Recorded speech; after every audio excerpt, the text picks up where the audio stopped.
Kaparthi మనోగతం YouTube ఛానల్కి స్వాగతం సుస్వాగతం. 16th March New Delhi India today seminar. Narendra Modi గారు మాట్లాడుతూ నాకు అధికారం కంటే ప్రధానమంత్రి పదవి కంటే దేశం ముఖ్యము, దేశ ప్రయోజనాలు ముఖ్యము అని చెప్పడం జరిగింది ఆ సభలో. అయితే నేనైతే అనుకున్నా, సరే ఎవరైనా రాజకీయ నాయకులు అట్లాగే అంటారు కదా అని చెప్పేసి. కానీ ఈరోజు ఒక వార్త వచ్చింది. ఆల్రెడీ నిన్న ఎలక్షన్స్ నోటిఫికేషన్ లోక్సభకు వచ్చింది. ముఖ్యంగా అన్ని రాజకీయ పార్టీలు కూడా చాలా బిజీగా ఉంటారు. వాళ్ళకు ఊపిరి తీసుకోవడం కూడా తీరికుండదు, క్షణం తీరికుండదు. వాళ్ళు పెళ్ళిళ్ళు, గృహప్రవేశాలు అలాంటివి ఏవి పెట్టుకోరు.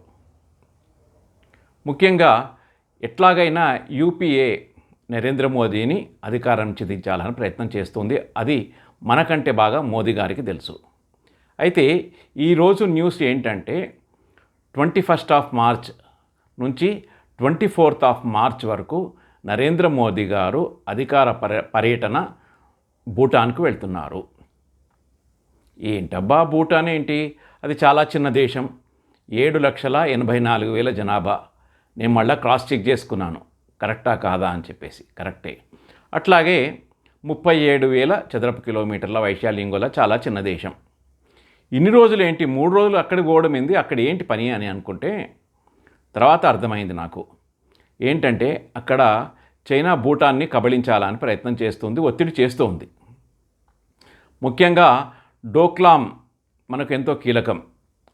భూటాన్లో ఉన్న డోక్లాం, దాన్ని బదులుగా మీకు వేరే స్థలం ఇస్తాము, డోక్లాం మాకు ఇవ్వండి అని చెప్పేసి చైనా ఒత్తిడి చేస్తుంది భూటాన్ పైన. సరే, భూటాన్కి భారత్కి రక్షణ ఒప్పందం ఉంది చాలా కాలం నుంచి. అంతేకాకుండా భూటాన్ రాజు నవంబర్లో 8 రోజులు వచ్చి భారతదేశంలో అనేక సభలు, సమావేశాలు, చర్చలు చేసిపోయారు. తర్వాత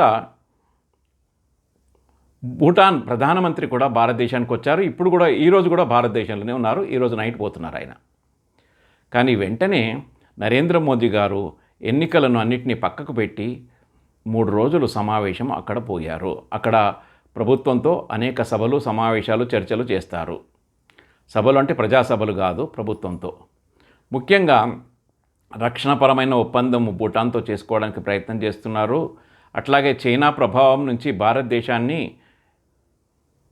భూటాన్ భారతదేశం వైపు వచ్చేలాగా ప్రయత్నం చేస్తున్నారు.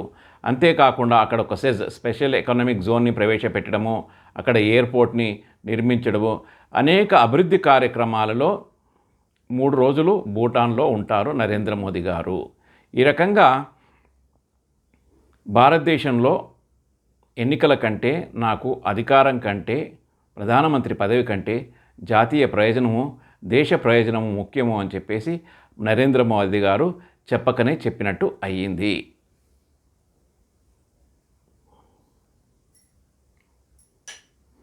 మూడోసారి ముచ్చటగా అధికారంలో రావాలి అని చెప్పేసి ఎన్డీఏ ప్రయత్నం చేస్తూ ఉంది. ఈ సమయంలో కూడా నిజంగా 3 రోజులు భూటాన్లో కేటాయించడం చాలా గొప్ప విషయం. మనమంతా ఇది గమనించాలి. ఫ్రెండ్స్, ఈ వీడియో నచ్చితే లైక్ చేయండి, బంధుమిత్రులకు షేర్ చేయండి, సబ్స్క్రైబ్ చేసుకోకపోతే చేసుకోమని చెప్పండి. తద్వారా మీరు మాకు మంచి వీడియోస్ చేయడానికి అవకాశం కల్పించిన వారు అవుతారు. జై హింద్.